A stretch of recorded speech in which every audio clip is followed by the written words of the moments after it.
I'm Delisa Dice with the American Heart Association. I'm the Design Director for Healthcare Solutions.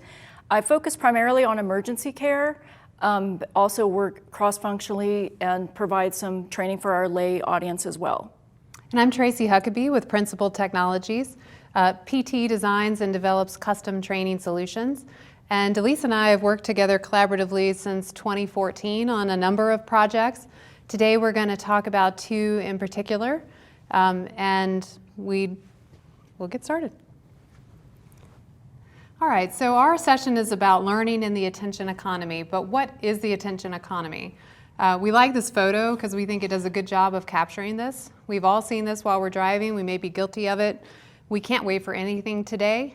And part of the reason why is there's so much vying for our attention. We have social media, we have marketing, we have training, we have home, games. All on, all the time. That's right. Even to the potential harm of ourselves or others, we have to get it. But this applies to our learners too. And so if we want to develop effective training, we have to be able to grab their attention with the learning solutions we create. But unfortunately, the learning industry historically hasn't been great at developing engaging e-learning solutions. Yeah, you've never seen this, the bored guy. None of us have ever experienced that. I've been developing learning since 1995, believe it or not dating myself. And I've seen a lot of very bad e-learning. And sometimes it's less important than others. There are topics that if the training isn't successful, it's not a total waste. What if lives literally depended on having great learning design? So this is my daily challenge. We all joke, or a lot of times you hear people say, well, nobody's gonna die. With the work we do at American Heart Association, somebody could die. So it's really important that we gain people's attention. The American Heart Association mission is to become a force for longer and healthier lives. So we do all sorts of things to bring that mission to life. One big piece that we do is research, cardiovascular research, and then we bring that science to life as statements and guidelines that get to the clinical, to the bedside and care for the patients. So to be able to do that, we deliver training in multiple different mechanisms to meet the needs of our audience. So we do instructor-led classroom training. We also do blended learning, so they take all the cognitive portion online, and then they come in and meet with an instructor to test out their skills. We also have a fully automated solution that we have in the healthcare arena, where a technology station does all of the cognitive training with them, and then it provides quarterly training on their skills. So all of these guidelines and our courses come out on kind of a regular schedule that typically has been anywhere from 1 year to 5 years. But what happens, what if something comes out in between these guideline cycles that's really important that we need to get to the bedside immediately? So this happened a few years ago. A very important scientific statement came out, and the research from that statement showed that we could save approximately 500,000 more lives if healthcare providers both in and pre-hospital were providing higher quality CPR and resuscitation care. So leadership came and said, how can we make this important? How can we get people's attention? And by the way, here's some grant funding. Go and see what you can create to get their attention. So what was born from that was what we call the CPR Throwdown. These were live challenge events. This one that you're seeing was for our EMS audience. So we would take these around to different healthcare conferences and allow the providers to actually compete against, challenge one another, different teams, but also, as you can see, the screen in the background is that we actually have technology today that provides real-time feedback on their CPR performance. So the system itself actually coaches them to improve as they're doing this challenge event. So it's important for the audience to see themselves in the scenario, so we created a different type of event for in-hospital for the nursing. They would compete with the patient in a hospital bed. Same type of challenge, they had to meet the metrics that were in that CPR statement to provide higher quality CPR. So one thing we knew before we started doing these events, the healthcare providers think they're doing excellent CPR. I've been doing this for 20 years and I know what I'm doing. They'd go against these feedback devices and realize, wow, maybe that's not the case. So these events were hugely successful. We had thousands of teams go through these competitions. We had a couple of challenges. One, these were not easy or inexpensive to put on. Also, in the best of worlds, not every healthcare provider has the funds to actually attend these conferences live. So we were looking for ways to scale this up and take this into a digital environment. And so that's when I first contacted Tracy at PT, and we were able to turn this into something that we could scale for the larger audience. That's right. So that was the challenge. So at the beginning of the initiative, we had to select technologies that we would use to develop this digital solution. So we chose HTML as the development tool, but we chose not to house this in a learning management system, which is typical for a lot of our clients, but instead we created a front-end web page that housed it, and then a back-end SQL database to enable some of the game mechanics we wanted to do, such as leaderboards. A couple other reasons that we didn't use the LMS is one, it wouldn't enable the leaderboards, and two, we wanted to keep all the collateral nicely together, and we didn't want the LMS to be any sort of barrier to entry. We wanted to reach as many people as we possibly could.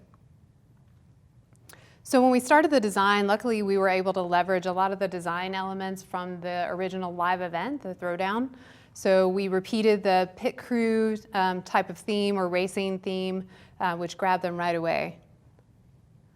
We continue that metaphor with calling the levels laps. We also did some fun things like sound effects. Yeah, great music in the background. Yeah. Fun animations. Exactly. But another thing we did to hold their attention is to break the content down. It's a lot of content. The guidelines covered a lot of content, but to break it and distill it into 3 bite-sized pieces. So the first one being compressions on the chest, and the second lap being ventilation or giving breathing, and then the third giving feedback to another team member who was performing those activities. We also gave the learners an element of choice, so they could either choose to go through a quick prep training, which consisted of 5 micro videos, or they could jump right into the game and start playing. So even though we turned this into a game, the science is still important. So we had to push the technology to meet the metrics of the science. So we had to basically create in this digital game the same kind of performance metrics that they were getting at those live events with those accurate feedback devices. So we went through several different iterations to get so the technology could meet those metrics, and they would show the actual performance of the CPR speed and the depth, as well as the ventilations. Right, and as they go through, there are a few game mechanics that we use in addition to leaderboards, which I mentioned. There's a score that you can see there at the top of the screen, and there's a timer, so it counts down as they go. And then it gives live feedback too, where it says keep it up. That's their live feedback that they get throughout. So the other thing that's important with any training, but particularly in healthcare roles, is what are they supposed to do? What is their role? Do they see themselves in the training? So with the resuscitation events, we'd allow them to run through the different roles so they could see how they would transfer that into their clinical practice.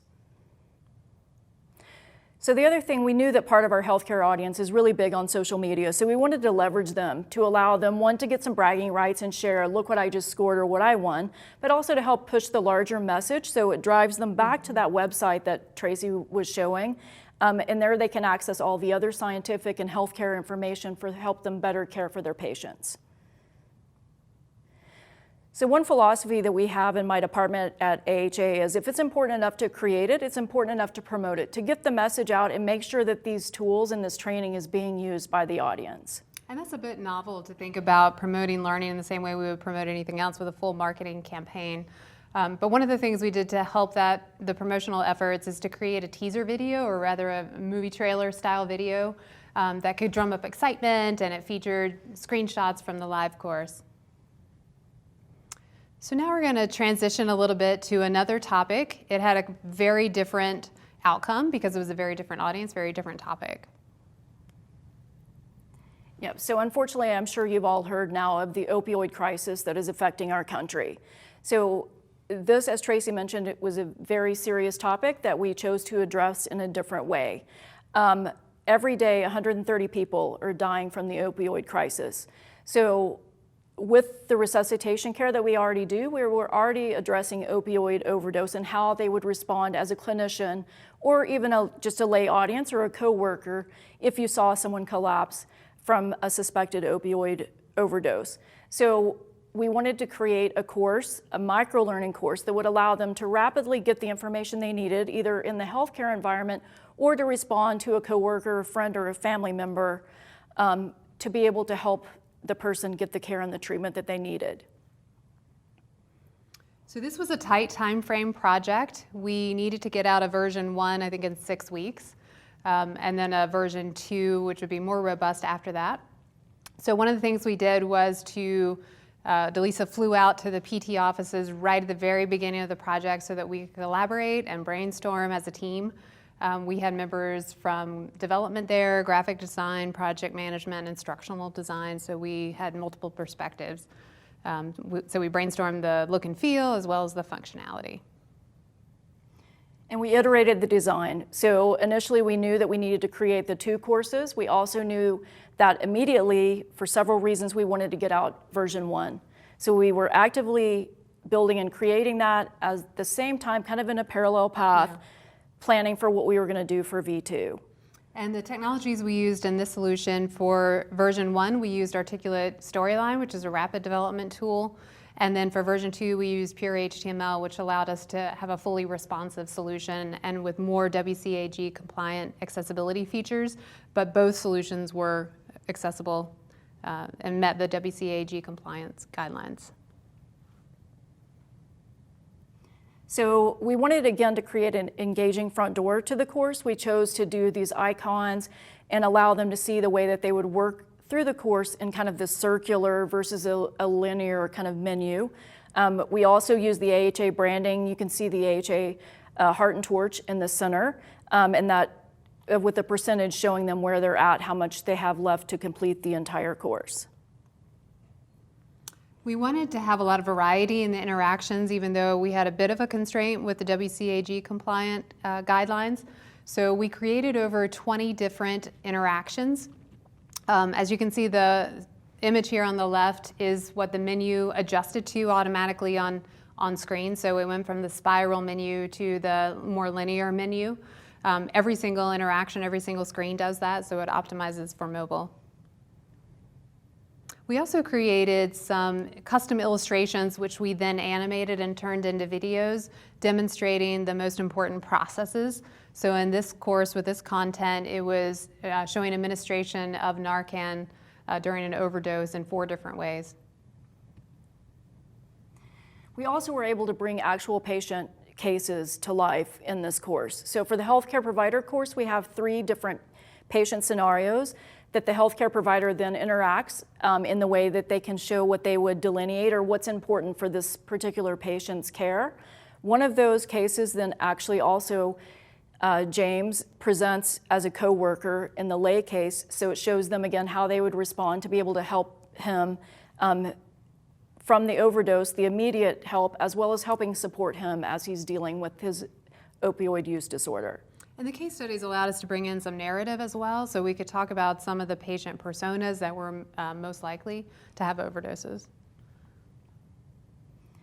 So one thing that's always important, especially for the healthcare audience, is to make it relevant for them. Show them how it affects their clinical practice and what they can do. We also use it as a call to action for the lay audience. Basically, again, you can do something. How can you help? So again, this topic is very important, so we want to make sure that it gets leverage behind it. So in addition to all the marketing, advertising, PR, social media work we're doing, we're actively partnering and working with government groups to help push this training out to get it to the audience that need it the most. And this initiative will also have a promotional teaser video to help with those efforts. So our key takeaways in thinking about learning in the attention economy across not only these 2 projects, but the other projects we've worked on are as follows. Yeah, what's the key takeaway? If I can get you to change 1 to 3 things, that's what I'm going to hit in the education, especially in the micro-learning modules. We really want to give them the 1 or 2 things that they can do to actually save lives tomorrow. Yeah, and once you have those 1 or 2 key behaviors that you're focused on, you can present those in micro-learning with micro-learning strategies. So it can be a game, it can be a very short video, it can be a short module, but it could also be other out-of-the-box things like puzzles or challenges on social media. And the other thing we try and build with design thinking, so we are agile in our development and we're constantly iterating. We're taking that learner feedback or other types of feedback and incorporating it into the next version of the course itself. And even within the project, we worked in a very agile way, prototyping and revising as we went along.